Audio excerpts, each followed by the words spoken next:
मेरा नाम आकाश कुमार है। मैं यूनाइटेड यूनिवर्सिटी बीएससी एग्रीकल्चर तीसरी वर्ष का छात्र हूँ। मैं आपको मक्के के बारे में बताना चाहूँगा। मेज़ का जो बॉटेनिकल नेम होता है, जिया मेज़ होता है। इसका ओरिजिन मेक्सिको में है। इसका क्रोमोसोम नंबर 20 2n = 20 होता है। इसका फैमिली पोएसी होता है। मक्के की प्रोडक्शन में सबसे आगे अमेरिका है और दूसरे या तीसरे स्थान पे इंडिया है। मक्के की खेती इंडिया में सबसे ज़्यादा यूपी में और बिहार में की जाती है। यूपी में खरीफ सीजन में और बिहार में रबी सीजन में बहुत ज़्यादा मक्के की जाती है। ये जो मक्के की फसल है, इसमें आप ये पत्ते सूखे हुए देख रहे होंगे, ये हमारी गलती के कारण हुआ था, जिसमें हमने नैनो यूरिया और चिलेटेड जिंक का हाई डोज दिया था, जिसके चलते इसमें सूखापन आया। आइए आज हम जानते हैं मक्के के बारे में कुछ। मक्के में 10% प्रोटीन होती है, 4% ऑयल होती है और 70% कार्बोहाइड्रेट्स होती है। मक्के को क्वीन ऑफ सीरियल्स भी बोला जाता है। इसको बेसिकली हम 2 सीजन में शो करते हैं। खरीफ में, जो कि हमारा 15 जून से 15 जुलाई के बीच में होता है, और रबी में, जो कि हमारा 15 जनवरी से लेकर 15 फरवरी तक होता है।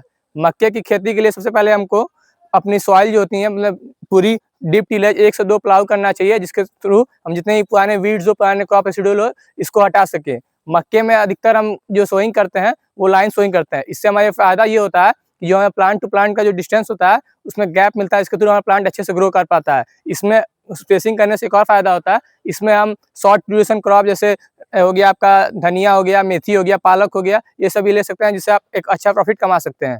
अब बात करते हैं मक्के की वैरायटी हमसे कौन सी लगानी चाहिए। अगर आप खरीफ में लगा रहे हैं तो मक्के की वैरायटी DMH-R 131, और अगर आप रबी में लगा रहे हैं तो पूसा हाइब्रिड 2 लगा सकते हैं।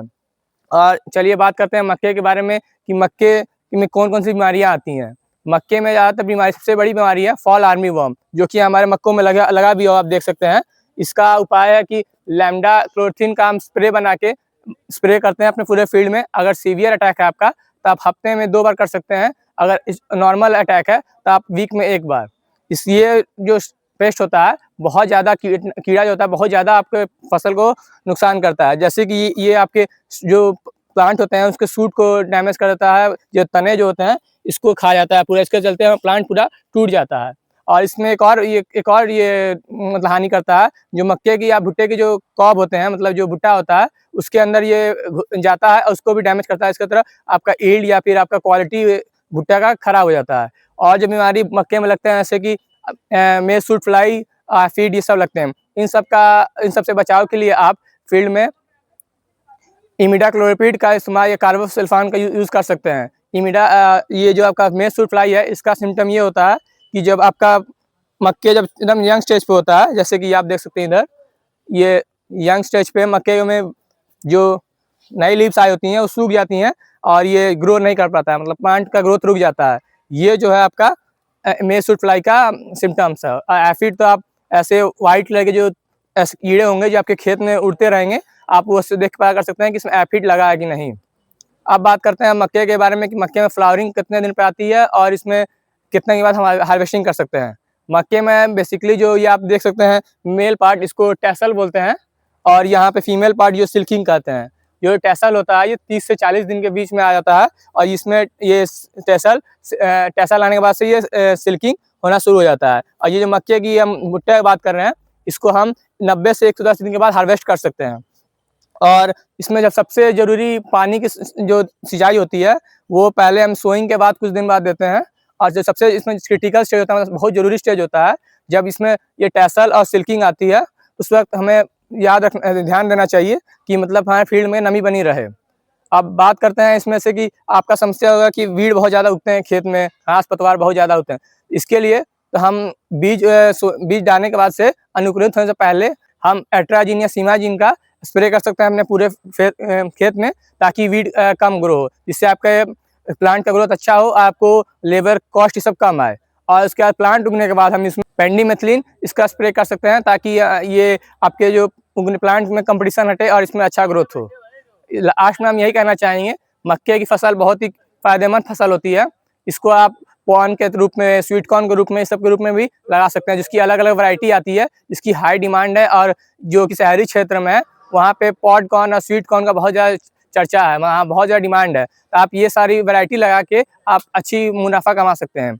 मक्की की खेती में बेसिकली आप एक क्रॉप नहीं बल्कि 2-3 क्रॉप ले सकते हैं। जैसे कि अभी आप देख सकते हैं मेथी का जनरेशन हुआ है, हमने मेथी लगाया हुआ है। इसमें मेथी से हमें ये फ़ायदा होगा कि मेथी 20 या 25 दिन बाद इसमें मतलब लीफें आना शुरू हो जाएंगी। अब वैसे ठंडी का मौसम है तो हम जैसे ही मतलब स्टार्टिंग में ही हम मेथी मार्केट में दे सकते हैं, जिसके वजह से हमें हाई प्राइस पे इसको बेच सकते हैं, जिससे हमें अच्छा प्रॉफिट हो सकता है। जैसे कि इसमें मेथी लगा है, अभी कुछ स्पेस बचा हुआ है, क्योंकि इसमें स्पेसिंग हम लोग जो देते हैं वो 60 से 25 का होता है। 60 जो होता है आपका रो टू रो, मतलब ये जो रो है आपके, इन दोनों का बीच का डिस्टेंस होता है 60 सेंटीमीटर, और जो प्लांट होते हैं दो प्लांट के बीच का डिस्टेंस होता है 25 सेंटीमीटर। ये थोड़ा हमारे बीच में जर्मिनेशन नहीं हुआ इसलिए आप देख सकते हैं, लेकिन बाकी होता है। इसके थ्रू ये हुआ है, जैसे हमारे ये इतने गैप बचे हैं इतने सारी, इसमें ऐसे मेथी लगाए हैं। अब मेथी के बाद ये हमारे पास बहुत ज़्यादा जगह बची है, इसमें हम धनिया ले सकते हैं, पालक ले सकते हैं ठंडी में, क्योंकि ये सब बहुत कम दिन फसल होती हैं, जिसको ज़्यादा धूप या फिर उससे फ़र्क नहीं पड़ता है कि बड़ा प्लांट है आपके खेत में। इससे यही कहना चाहूँगा, आप मक्के की फसल लगाइए, बहुत अच्छी फसल है और इससे आप अच्छा फ़ायदा कमा सकते हैं। जैसा कि हमने स्टार्टिंग में बताया था कि हमने ओवरडोज किया था नैनो यूरिया चिलेटेड जिंक के चलते हैं, पत्ती सूख गई थी, उससे बचाने के लिए आपको सरल उपाय बताना चाहेंगे।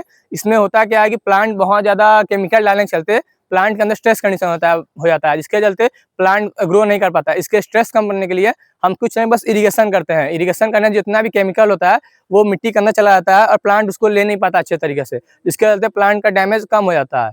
और इस मक्के की आप जैसे सोच रहे होंगे कितना लगेगा, एक हेक्टेयर में कितना आपका बीज लगेगा, तो मैं बताना चाहूँ 1 हेक्टेयर में आपको 20 से 25 केजी पर हेक्टेयर आपको सीड लगता है, अगर आप सिर्फ भुट्टे के लिए यूज़ कर रहे हैं। अगर इसको आप पशु चारा के लिए यूज़ कर रहे हैं तो 30 से 40 केजी पर हेक्टेयर लगता है।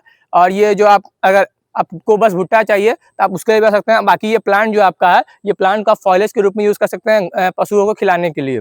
और इसको हम लोग जो सॉइल प्रिपेयर करेंगे तो स्टार्टिंग में हम इसमें 4 से 5 टन गौ खाद देंगे, जो कि हमारे सॉइल में ऑर्गेनिक मैन्योर का भी काम करता है। और बात करें इसमें नाइट्रोजन, यूरिया, पोटास, जिंक की, तो इसमें नाइट्रोजन की जो आवश्यकता होती है 1 हेक्टेयर में 200 केजी होती है, फास्फोरस की 120 केजी, और इसमें जिंक जो होती है वो हम तब डालते हैं जब हमारे पत्तियों में पीलापन शो होता है, जो कि एक डिजीज़ है, मतलब जो डिफिशियंसी के चलते होता है। और भुट्टे में अक्सर आपने देखा होगा बड होता है, व्हाइट कलर का, मतलब पत्तियों का रंग व्हाइट हो जाता है। ये बेसिकली एक बीमारी है जिसका उपचार हम कर सकते हैं पोटाश डाल के। पोटाश जो होता है इस डिजीज़ को बहुत हद तक कम करता है भुट्टे में। अब हम आते हैं इसके ईल्ड की तरफ। 1 हेक्टेयर भुट्टा में कम से कम अगर हम देखें तो ईल्ड हम लगभग ले सकते हैं 25 से 30 टन, हम यानी 3 से 4 टन यानी 20 से 40 क्विंटल ईल्ड हम ले सकते हैं, जो कि आप मार्केट में अच्छे भाव पे बेच सकते हैं। इसको 2 तरीके से सेल किया जाता है। एक मार्केट में जैसे इसको अगर कोई सब वेंडर को बेचते हैं तो वो आपको ठेले पे देखते होंगे भूज के बेचता है। बाकी दूसरा जो होता है इसको आप लोग मशीन से मतलब एक-एक दाना निकाल के आप उसको ऐसे बेच सकते हैं, जो कि अच्छा मार्केट, अच्छा प्राइस में बिकता है। और इसके सीड प्रोडक्शन के लिए आप ये कर सकते हैं कि भुट्टा जो आप अपना हार्वेस्ट किया खेत से, आप जो अच्छे भुट्टे हैं जिसमें अच्छी खासी बीज है, आप उसको टांग के मतलब अगले सीजन तक उसको अपने घर में रख दीजिए, वो अपने आप का सीड का प्रति काम करेगा। लेकिन ये हाइब्रिड वैरायटी के लिए यूज़ नहीं होता है, जो आपकी देसी वैरायटी होती है उन्हीं सब का सीड आप प्रोडक्शन कर सकते हैं। उम्मीद है कि आपको हमारी जानकारी अच्छी लगी होगी, क्योंकि जो भी हमने खेत में किया वही हमने आपको बताया है। इसमें हमने कोई मतलब एक्स्ट्रा कुछ नहीं बताया, जो हमारे खेत में हुआ हमने जो लगाया, जो हमें समस्या देखा वही चीज़ हमने बताया है। उम्मीद है आपको ये सब जानकारी अच्छी लगी हो, और अगर आपकी कोई जानकारी आप जानना चाहते हो तो ज़रूर आप हमसे पूछें। धन्यवाद।